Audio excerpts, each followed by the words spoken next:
Today we're going to be talking about how to boost your ROI on starter fertilizer. The definition of ROI is a pretty well accepted definition of just money out and money back. It's a simple calculation with simple variables. There's not a lot of complexity in that. But when it comes to this question, what is starter? That's a little bit more complicated question to address.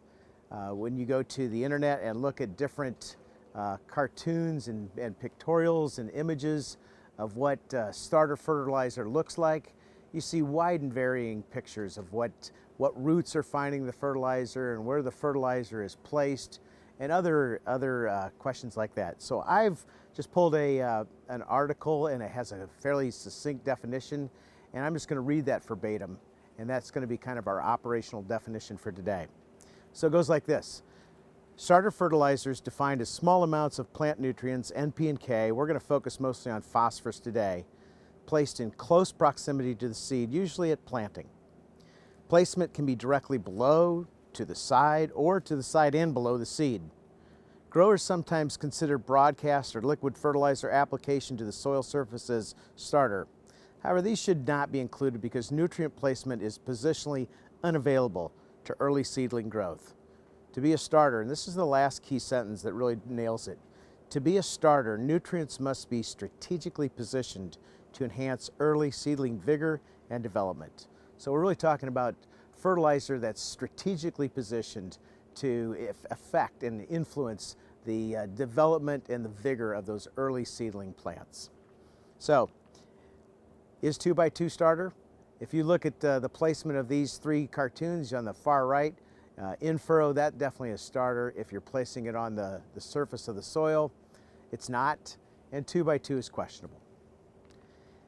If you look at starter pictures online, you'll find lots of pictures that shows height difference of these two starter trials where you have one planter pass with starter, one planter pass without, right next to each other, and you'll see regularly height difference of 3 to 5 inches at this stage, this critical stage of what we, up to V5, V6 in that range.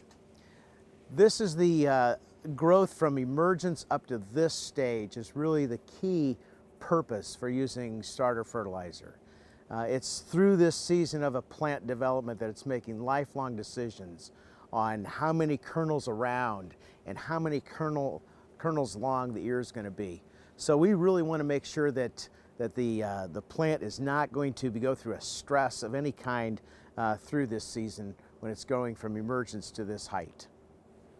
So if we look at where starter is used trending and typically, you're going to find it's used in the northern part of the Corn Belt rather than the southern part of the Corn Belt. It's going to be used in no-till tillage practices versus conventional tillage practices. And lastly, it's going to be used in poorly drained soils versus well-drained soils. And in those first three, if you look at them, they're all really addressing the same issue, and that's the issue of temperature, right? In the northern part of the climate, it's going to be just a cooler climate. No-till is always going to take longer for those soil temperatures to warm up compared to conventional tillage. And lastly, if you have well-drained soils versus poorly drained soils, those are going to be the last places to warm up because it just has to dry out before it can warm up. And all of this is pointing towards this reality that mineralization of phosphorus doesn't happen until around 65 degrees Fahrenheit. Somewhere in that 65 to 105 Fahrenheit range, that's where you're going to get microbial action that's converting the unusable forms of phosphorus into usable forms. And that's when we want to make sure that the plant is not experiencing any problems. So that deals with the temperatures. The next two are just really deal with deficient soils, low phosphorus or coarse soils like sandy soils or loams. They just need help with nutrients in general. So starter pays off in those soils. And then lastly, this late planting or early planting, starter gives you the ability to manage your risk. So if you're going to be in the early side of your planting window, say maybe the second or third weekend of April, you don't know what the temperatures look like for the next 3 to 5 weeks. And if you plant and the corn's coming up and it's getting into that critical stage where it's making decisions on girth and length of the ear. And if the temperatures nosedive and it gets cool into the 30s and 40s, and then that will kill the microbial action. And then when the temperatures warm up again into the 60s and 70s, the microbial action will just explode with population. And when that happens, there's a few days from when the microbial population takes off and they start consuming all the available nutrients. The shelves in the grocery stores are just going to be empty for a few days until those microbes start to die again and the mineralization engine kicks in once more. So it's during those times that the plant's going to be in that V4, V5 stage, and if it goes through an immobilization cycle and there's a deficiency of nitrogen and phosphorus, that stress is going to be felt by the plant, and it's going to pull back on either the girth or the length. And those are lifelong decisions. You can't alter, you can, as the season unfolds and stress happens, the ear will pull back and it can reduce the number of kernels around. It can go from 18 to 16, it can go from 16 to 14. Or the length, it can go from 42 down to 36. But it will never increase during the course of the season. So that decision on the potential of girth and number of kernels on every ear is being made in that V4 to V5, V6 range. And that's the season when we don't want to go through a immobilization cycle. The other aspect that we want to talk about is, from risk management, is late planting, right? So this trial that we have behind us here was planted on May 16th. That's pretty late on our planting window. And so starter is one of those tools that gives you an opportunity to catch up on some of the time lost because you have such a late planting date.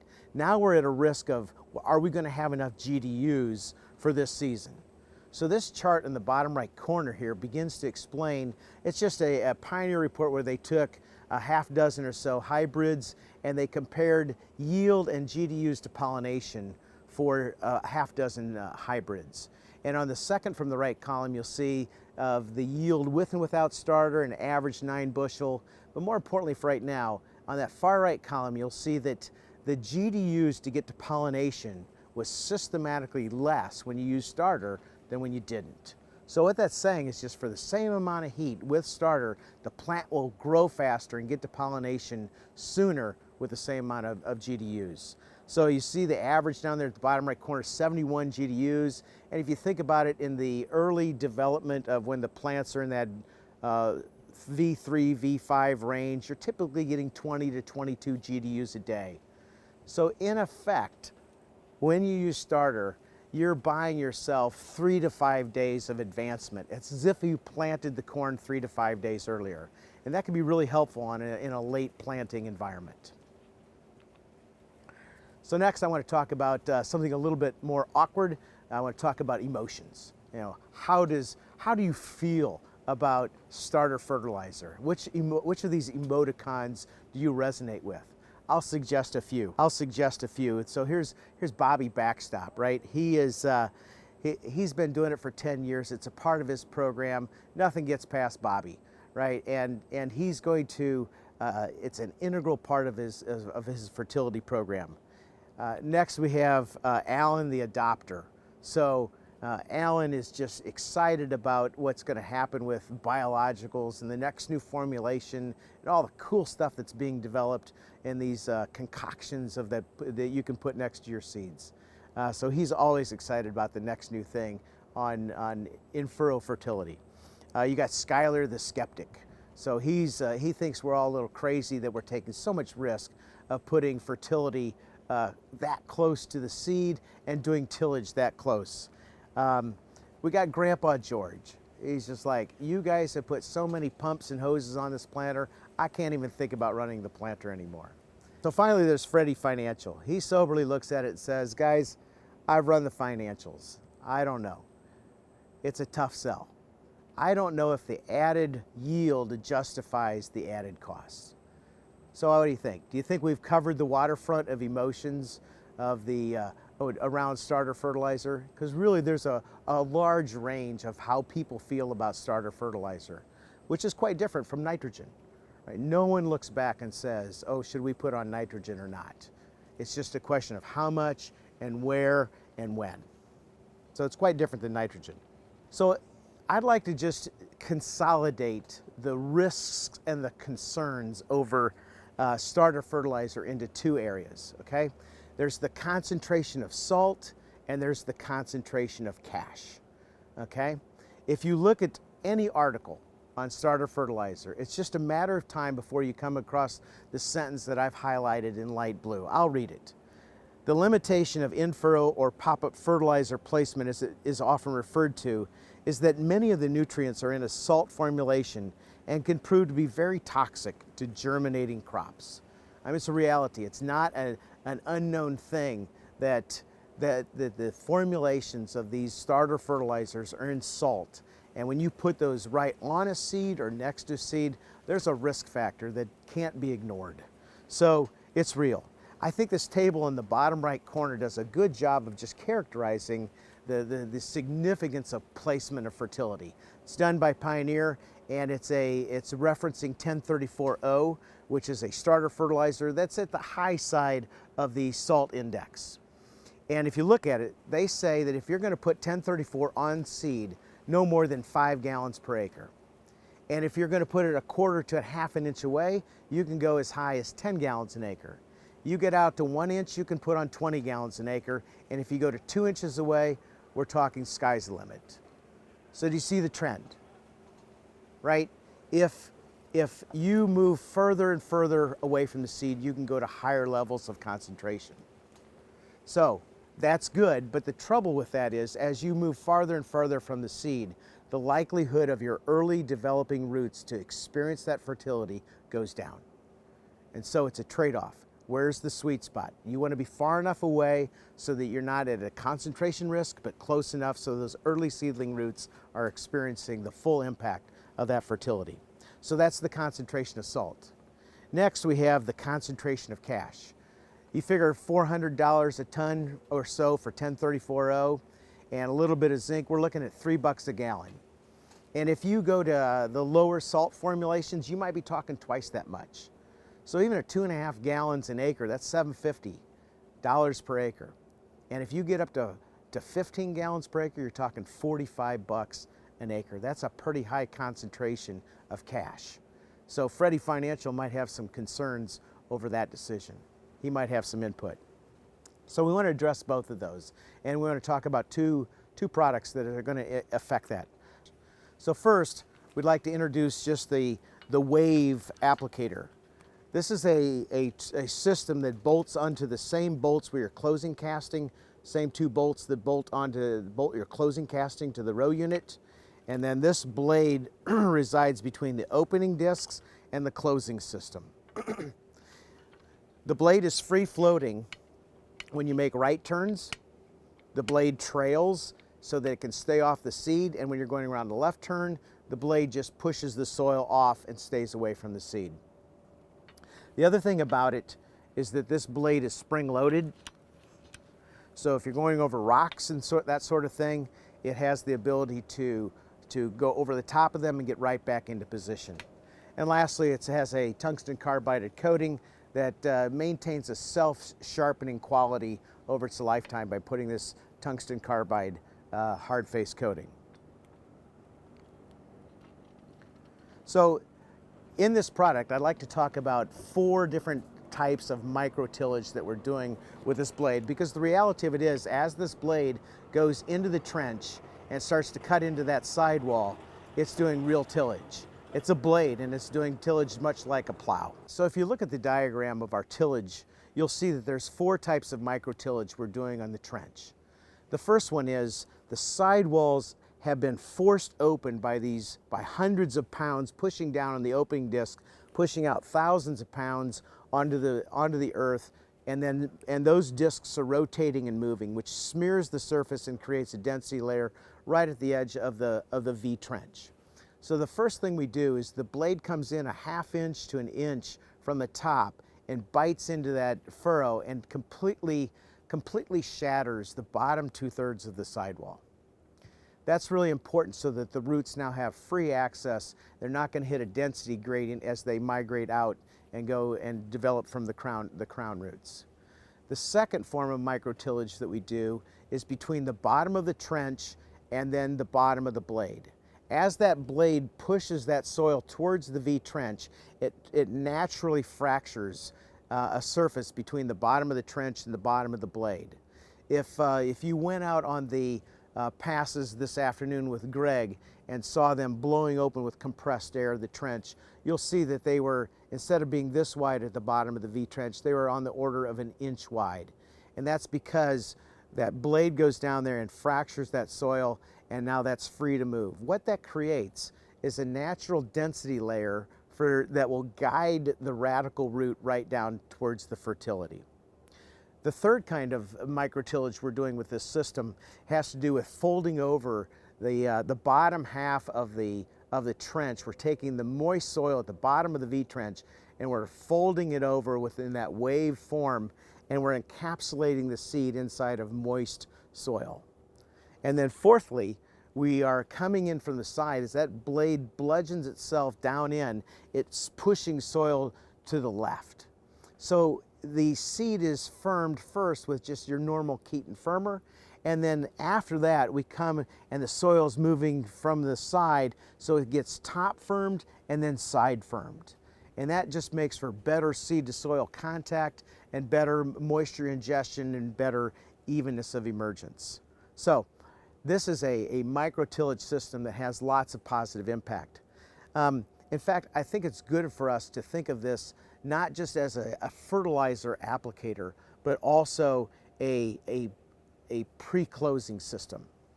We're really doing the heavy lifting down here with as far as the closing goes. The most difficult part of a trench to close is the bottom third. The top 2/3 is easy, but getting enough force and movement of soil down in that bottom third is tough. So this wave blade is doing a lot of that hard work, which should alleviate a lot of the work and responsibility that the normal closing system has to do, and should make it a lot easier and a lot more robust. So it's a fertilizer applicator, but it's also a pre-closing system that should help position seeds with good closing, good seed to soil contact for more even emergence. Next, I'd like to talk about just the concentration of cash. And with that, we've introduced the dash valve some time ago, but this is a valve that has the ability to turn on and turn off the fertility on a per seed basis. The sensor sees the seed and then it waits the appropriate amount of milliseconds. It turns on the fertility right around the seed and turns it off in between seeds. It's got a flow meter, it's got a pressure sensor, it's got an actuator, it's got a displacement sensor. This is a highly sensored valve that gives a lot of information flowing up to the cab to know the health of your whole liquid delivery system. Now, with that, I want to address a question that may seem trivial, but really it gets complicated with these valves. The question is this: what does 5 gallons per acre mean? Right? It seems like a fairly trivial question, right? If we're going to fertilize 1 acre, we're going to need 5 gallons delivered to the field. That's the normal definition we're used to. So let me use an example to drive that home. If we are planting at 34/8, we've got a seed every 6 inches, right? So if we're putting down 2-inch dashes, when that dash is being applied, it's the same flow rate as if we were putting down 15 gallons an acre continuously. Then we turn it off for 4 inches and turn it back on for 2, and off for 4 and back for 2. So instead of delivering 15 gallons per acre to the field, we're actually delivering only 5 gallons, which is great operationally, and it's also great for the checkbook. You only pay 1/3 as much. Here's the key factor: the seed doesn't know the difference. That plant, as it's growing out and those early roots are growing, they experience the fertility in that 2-inch band, and that's what carries them through all the way to V5. And when the plant gets much larger and sees the fertility that could have been out there in between that 4-inch gap, that's too late past the rate of the place where you get a good return on your investment. So that 2-inch dash is what gives you all of your return and insurance policy to make sure that that early stage plant is not pulling back on girth and length on its kernels. Okay, so let's look at the plot behind us here. We did 16 passes with our R&D planter. It's 8 rows, 20 feet wide each. And if you look off to the right 50 feet, you'll see that there's 8 plants with red ribbons, and then you'll see 8 with blue, and then 8 with green and pink, and then you'll see that repeat again, blue, green, and pink ribbons. Those are the 7 passes that we're really going to focus on today, because that planter had both wave and dash. And so let's look at what we ran parametrically. So this is a drone picture from June 27th, and on the right you see the NDVI vegetation quality, and you can see that first of all, pass number 1 is the check pass. It had no starter fertility, and it's a little behind on its vegetation. Then passes 2, 3, and 4 are all three 15 gallons per acre local concentration. And then passes 5, 6, and 7 are 5 gallons per acre local concentration. Now, we ran 2-inch dash, 3-inch dash, and continuous flow for each one. So to bring home this idea again of gallons delivered to the field, let's just walk through these. If we're delivering local concentration of 5 gallons per acre and we're running continuous flow, how much do we need to the field? 5 gallons per acre. If we're running 5 gallons per acre local concentration at 3-inch dash, we're turning it on and off half the time. So now we only have to take 2.5 gallons per acre to the field. And if we're running a 2-inch dash, we're only turning on the flow a third of the time. So instead of 5 gallons per acre, we only need 1 2/3 gallon delivered to the field. You look at the same thing on the 15 gallons per acre. If we're running continuous flow, we need 15 gallons delivered. If we're running a 3-inch dash, half the time, we only have to deliver 7.5 gallons to the field. And if we're running at 5 gallons at 2-inch dash, we only have to deliver 5 gallons to the field. So operationally better, and just look at the cost. 15 gallons per acre, $45 an acre. 5 gallons per acre, only $15. It's a factor of 3 savings on a fairly expensive product. Okay, so these circles at the top, the north side of this plot, you'll see this is where we had the opportunity, as we call this our playground, right, where we could dig and weigh and cut down plants and destroy as much as we want in this area. So I want to just show you some of the things we discovered as we were weighing and digging and looking at roots during the development cycle. So the first thing, it was lost on me a little bit that what's happening underground as the very early formation of plant growth. So when the corn is spiking, it's in that 1/2 inch to 1 inch tall, you see in this picture that the only root activity you have is the radical root. It's the only root that's growing at this stage. And you're just starting to see a little bit of evidence of those feeder roots that are just starting to grow just adjacent to the seed. There is no nutrients flow coming from the roots at this point. All the energy is coming just from the seed alone. But that changes. In 1 week, so this is a plant that's only 1 week old, but if you wait 1 more week when the plant's 2 weeks, it's a whole different story. At this point, the first crown roots are starting to emerge coming out, but just look at that radical root. It has gone from just a few little hair roots to now it's got dozens of these feeder roots that are going out into the soil, and they've been pulling in nutrients in this phosphorus-rich environment where the fertility is located. Once those roots sense fertility, they send the signal back to headquarters, and it sends out more of these feeder roots into that nutrient-rich environment.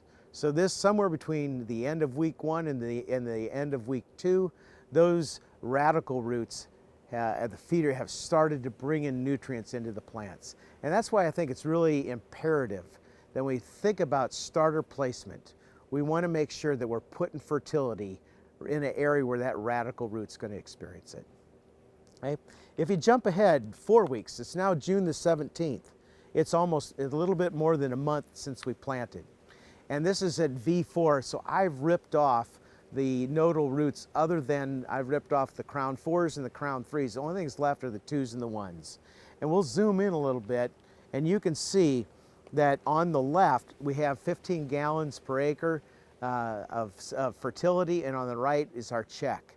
And just look at the difference of number of feeder roots that are on those crown roots of crown 1s and crown 2s roots. It's almost a factor of 3 or 4 difference in the amount of feeder roots. It shows up well also on this image here, where this was taken at 2.5 weeks.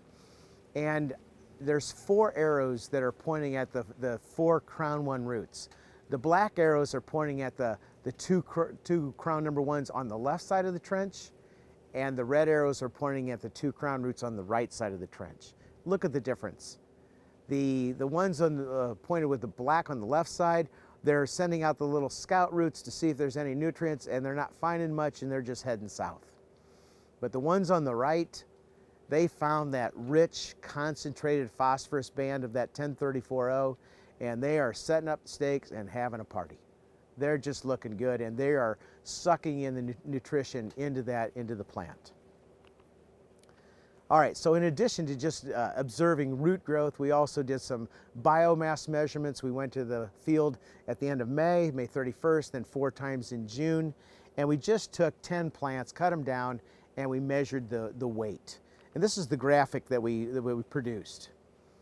So if you look at the bottom, you'll see the dates from May 31st to June 17th, and on the vertical column, you'll see weights of 10 total plants in grams, from 0 to 1,000. And the 2 gray and black checkered lines are the check treatments, and then the red lines are the 5 gallons per acre, and the blue are the 15 gallons per acre local concentration. When you put this into time, it's very interesting. You'll notice that what took 31 days to get to V5 with the check happened, again, 3 to 5 days sooner with the fertility. So we have done 2 things by putting starter fertilizer. A, it's an insurance policy to make sure that during those seasons of immobilization, that concentrated band of phosphorus will keep that plant happy, so it won't make decisions to pull back girth or length. And B, we've accelerated the whole plant growth by a good fraction of a week. So the yellow dot on the left is showing the V4, V5 plants back in 5 days sooner than the one on the right when we came out on June the 17th. So we jump ahead now to 2 months old. This is July 18th. And now you can begin to see the ears that are being developed on these plants. On the left, we have the check. In the middle, we have 15 gallons per acre, local concentration 3-inch dash. And on the right, we have 5 gallons per acre, 3-inch dash. You see what you'd expect, right? The ears in the middle are just larger. And the interesting thing about it is that both the 5 gallons and the 15 gallons had plenty of nutrients to get them through that V5. And because we put quite a bit more on the 15 gallons per acre, it still had leftover go juice or phosphorus to keep that plant at an accelerated growth rate, so its ears developed even more so beyond the 5 gallons per acre. And finally, we looked at just a week ago, we came in and we did ear counts, ear weights, and kernel counts. And to set up this, this graphic here on the left picture, you see the check, 10 ears from the check strip. In the middle column, you see 3 pictures from the 15 gallons per acre, and the 3 right pictures are 5 gallons per acre. Top row is 2 inches, middle row is 3-inch dashes, and the bottom row is continuous flow. So some things to note. It's hard to see, I haven't made it too large, but the weight of all 6 ears on the right was much larger than the ears on the left. That's just, we know that the starter fertilizer just accelerates the growth, and those ears are more developed than the ones on the left, the check strip. But probably more important is what the main purpose of starter fertilizer is about, is that every one of these are showing in that 600 average kernels per ear. That's the large number at the top left corner of every picture. And it's showing that they're in that plus 600 or slightly below, and the non-starter is a little bit below that. This was planted on May 16th. There were no immobilization events that happened for this test plot, and so we would not expect a huge difference. What we do expect for late planting is what we see, and that is that the ears that had starter are just way more because they're developmentally ahead on the order of 1 week. And for this year, that may prove to be very valuable because of the late planting season. It really depends on how the GDUs work out for this particular year. I've also just taken note that these are all ears that we'd like to see in our own fields, right? When we're seeing an average of 600 kernels per ear, that's a good day. I've just run some numbers down below. I'm not sure how the kernel fill is going to look this year, whether it's going to take 75,000 kernels to make a bushel if we have really good kernel fill, or it might be 85,000 if it's okay kernel fill. But in either case, when you can get 600 kernels per ear, that makes some significant yields. 244, 276, we'll take that, right?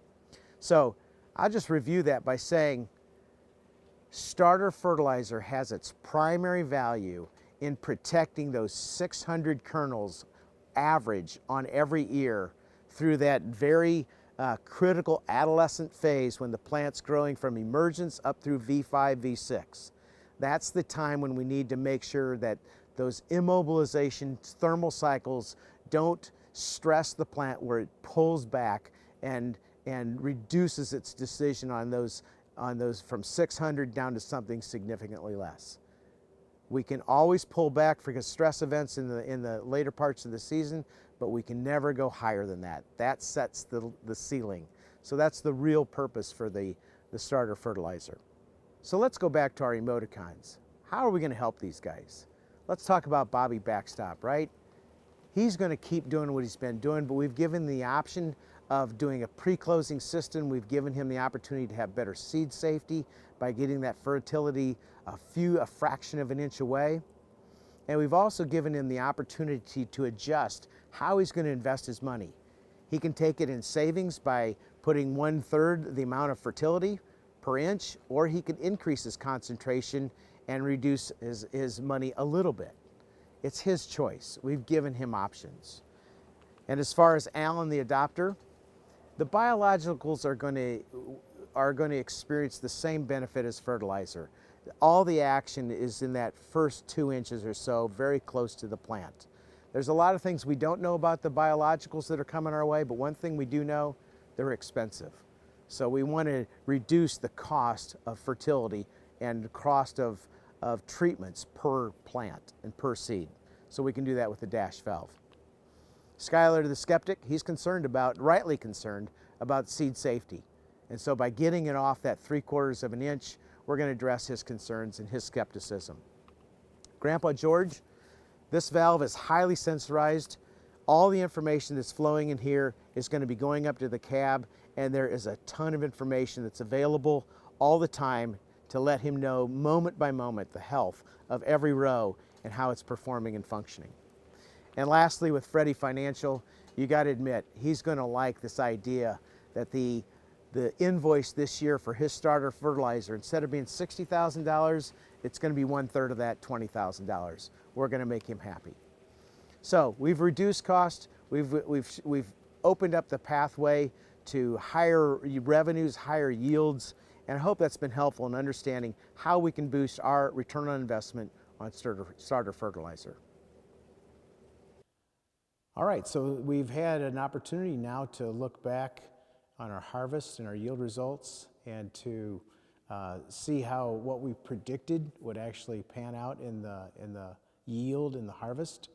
And what we found was really no big surprises. Historically, starter fertilizer has generated a 6 to 8 bushel response in yield, and that was what we found also. That was not a surprise. What has been surprising, and we're still learning to understand how this is happening, is that the 2-inch dash seems to be either the winner or near the top of the heap in terms of yield. So you're getting nearly equal or better yield response with a 2-inch dash, and if you have a seed spacing of 6 inches, you're actually using 1/3 of the amount of fertilizer, starter fertilizer that you bring to the field, and getting comparable results of putting 3 times that much fertilizer near the furrow. So the story is not so much a yield story, it's pretty much what we expect. The big storyline with Dash is that we're doing it at a fraction of the cost. So historically, growers were always kind of on the fence of, oh yeah, I get a little yield increase, but at the same time, it cost me quite a bit to get that yield increase. And so the break even was pretty close. With Dash, we're looking at bringing that down 65% less fertilizers delivered to the field and getting that same yield response. So that's the summary in terms of the yield that we experienced this year. Okay, so we said that this 2-inch Dash really performs well, and it's a fraction of the fertility that you deliver to the field, 1/3. It's huge cost reduction in the amount of investment to get the same sort of response agronomically. Let's talk a little bit about how we're doing that. First of all, in a 2-inch Dash, we put a very concentrated dash of liquid, of fertilizer, close to the seed, but not on it. And we did that by using the wave application tool. So that's putting the fertility 3/4 of an inch over and slightly below the seed. It makes it seed safe, and yet it gives it a proximity that is close to the roots, so that as that radical root comes out and sends out the explorers, it finds that treasure chest. So that proximity is very important. The 2x2 or other kinds of fertility programs that just don't put that immobile phosphorus where it needs to be in very close proximity to the seed. So keeping it close but not on the seed is really important. We saw that in some of the work that we had done earlier on this project, and you can see it in these pictures of seeds where we used hypodermic needles to put 1034O at different concentration levels, both gallons per acre and some diluted with water and some not. And what you find is that as you go from 2.5 to 5 to 10 gallons per acre local concentration, and then you run full 100% 1034O, that as you move up in local concentration and you keep it undiluted, it is very harmful for the seed and the roots. It can literally stop a seed in its tracks. So it's what that drives, everyone's aware of this seed safety problem, and what that drives typically is people go lower concentration or they go to more expensive low salt alternatives, which sometimes and frequently is like a factor of 2 more expensive for every unit of phosphorus than the high salt products.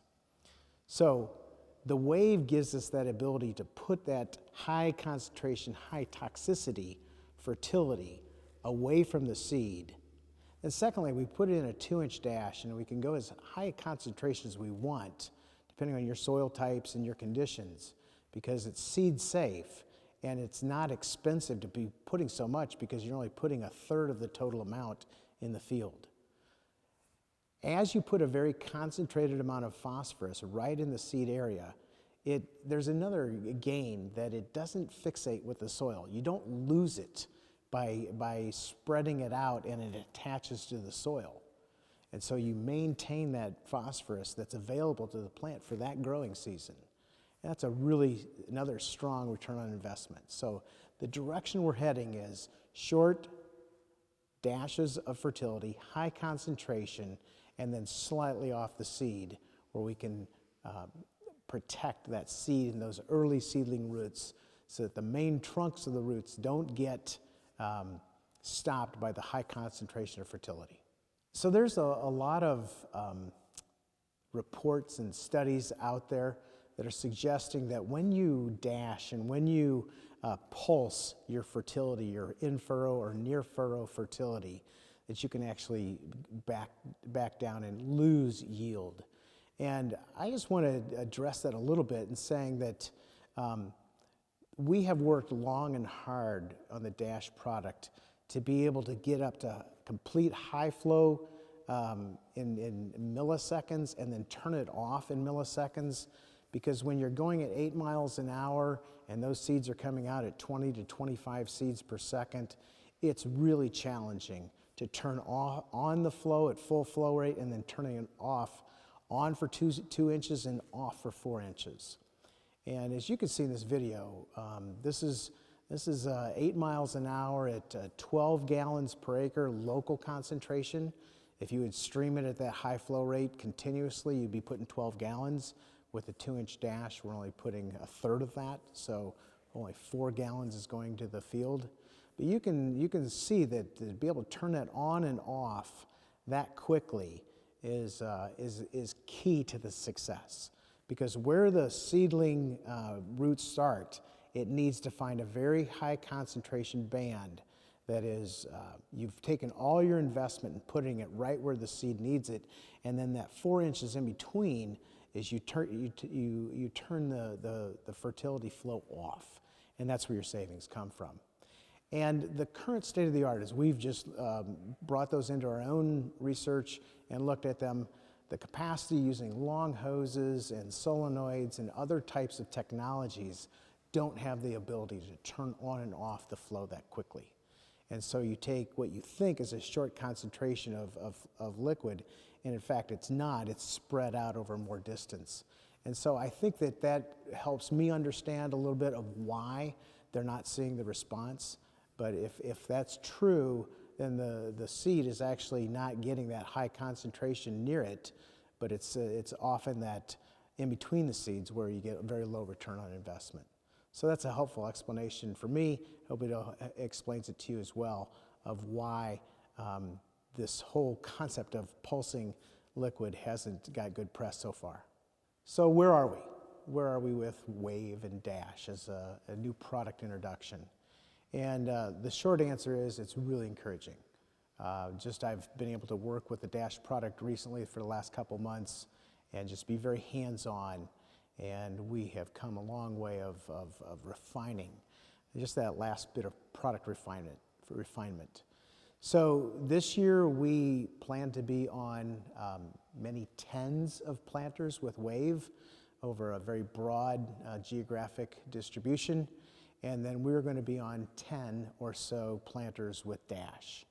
And that will give us just the insight into, are we ready for prime time? And is this product ready for full production? So we're excited about that, and we look forward to sharing more as this product grows and as we take it to the market.